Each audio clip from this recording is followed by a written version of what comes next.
Hi, welcome to another episode of Four Wheeling SA. This is the first episode of season 2. So what I'm going to do in this episode is I'm going to do a bit of a review on the Toyota Fortuner. So keep watching for everything I've learned about the Fortuner and that I want to tell you about the Fortuner. Welcome to another episode of Four Wheeling SA. My name is Henk. Join me as I explore 4x4 tracks across Southern Africa.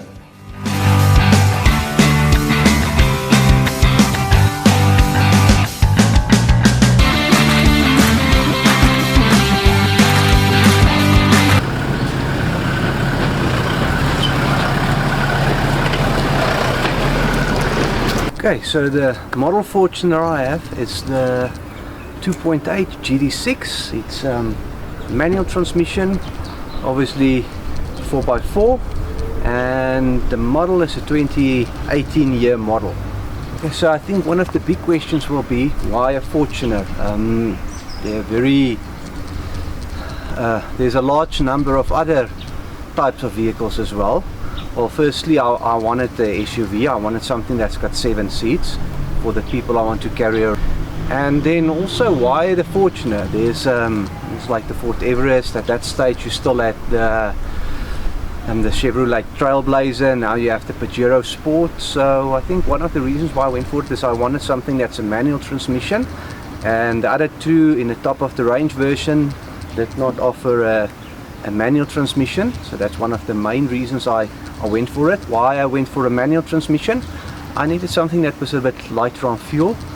Before this I had an automatic vehicle, and I just wanted manual again because of the fuel savings and also because of the fun factor. Personally, I prefer a manual vehicle when I do 4x4 trails.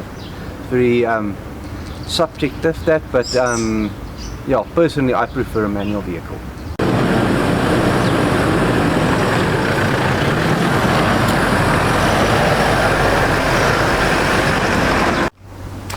Suspension. So the next mod that I did was I've changed the suspension. Well, I actually changed it right from the beginning.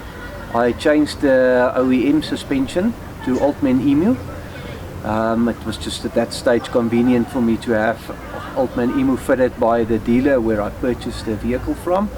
At this stage I don't have any problems with it. I'm pretty happy with it. The setup I currently have is medium duty in the back, and then in the front it's light duty. I will still see how it holds on with the bumper I've added, but I'll come to that now. What I've also changed from the beginning is I removed the standard side steps because they are very soft and not really fit for anything off-road. They will bend very easily. So I've changed them to Rocksliders. The Rocksliders that I fitted is it's Stofpad Rocksliders. I'm very happy with the quality. I believe they're very strong.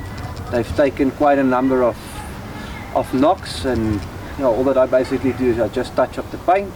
I would really recommend them for anybody that's looking for rock sliders for the Fortuner.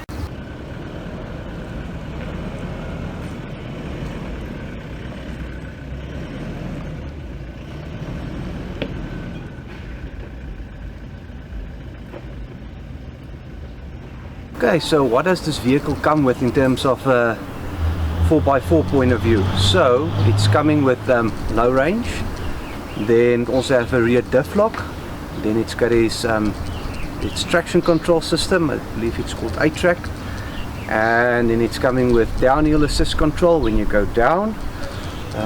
All of these things works pretty well according to me. I've not had any problems with these. So in terms of modifications on the vehicle, what did I change on it? So the first thing to start with is the tires that I've changed. I've changed them to BF Goodrich all-terrain KO2. When I initially purchased the vehicle, I chose Goodyear Wranglers the Adventure. So why did I change from the one to the other? Is at that stage I needed a more road-based tire. Also went for the standard size. As I progressed, I needed a more aggressive tire, and I also wanted to increase the size of the tire. So I went from a 265 60 R18 to 265 65 R18. Changed I've removed the standard bumper, which I've made a separate video of it, and I've replaced it with the Wildog K9 bumper. Just gives me a better approach angle in the front, and also it improves the protection. I mean, the standard bumper is it's a lot of plastic. I'll put the link to the actual bumper replacement video in the description below. And then the next thing that I've changed was I think put on a bash plate, so that just helps you a lot with rocks. I've bumped mine a couple of times. I think you'll see in some of the footage that it is already bent, but basically the entire weight of the vehicle got hung up on a rock, and it was strong enough to carry that weight, so I'm very happy with it. At a stage I'll probably change it to something that's not bent anymore, but for now it serves its purpose and it protects the vehicle. The standard protection that the vehicle comes with is actually very thin, so a hard knock will cause damage to the vehicle.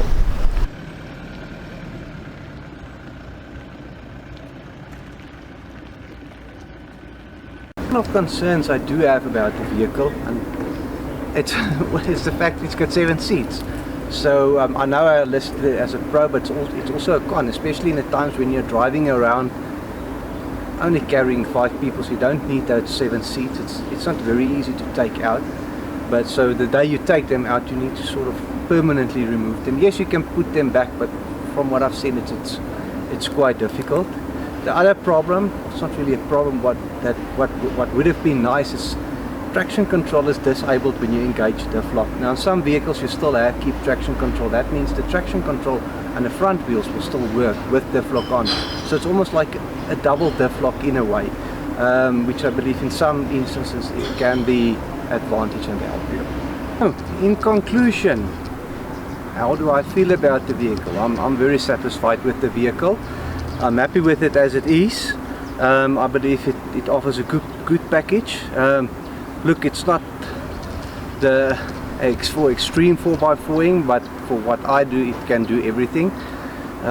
You've seen my videos, what I've done up to now. I never had a problem with the vehicle. Yes, I've made some modifications. Some of the things that I could have done with the standard vehicle, this gives me the added protection should I bump it. So it gives a bit of peace of mind. But yeah, I believe it's a good package. Will I change anything going forward on it?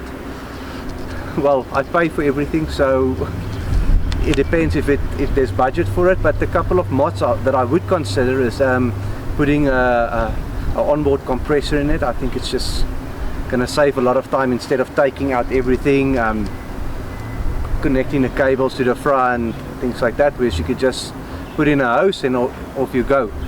Now some of the pros of the vehicle that I'm really enjoy about the vehicle, obviously with it being a SUV, it's a bit shorter than your normal pickup or bakkie as we call it in South Africa, so the wheelbase is shorter, which gives you a better turning circle, which is quite nice in off-road conditions. What's also nice about it, it's not a very wide vehicle, so it's really very nice to maneuver. I like the traction control system on the vehicle. I believe it works very well. It's also nice that it also does have a diff lock. I mostly use diff lock, but you know, the traction control is there to pull you out, but I believe I've got better control when I use diff lock because there will be less wheel spin, whereas with the traction control it takes a while before it kicks in. I enjoy the fact that it's got 7 seats. It gives me the opportunity to transport more than 5 people at the same time. It's a very easy vehicle to live with, especially the manual gearbox. It's very nice, easy to change gears. Even if you're in traffic, it's not you're not struggling to find the correct gear all the time. It's got some very nice features in it as well. Intelligent manual transmission, so when you switch it on, when you gear down, it will just increase the revolutions of the engine, so it's not that braking effect that you will get in the vehicle if you gear down. I enjoy that quite a lot. I think it's a very nice feature. And then yeah, just the vehicle as a package as a whole, it works for me. I don't need like a like a pickup with a lot of camping equipment, because I do have a camping trailer. So it's not necessary for me to carry all that weight around, and it's for that the Fortunate works well. It's very good at towing. I don't have any problems. I've got more than enough power.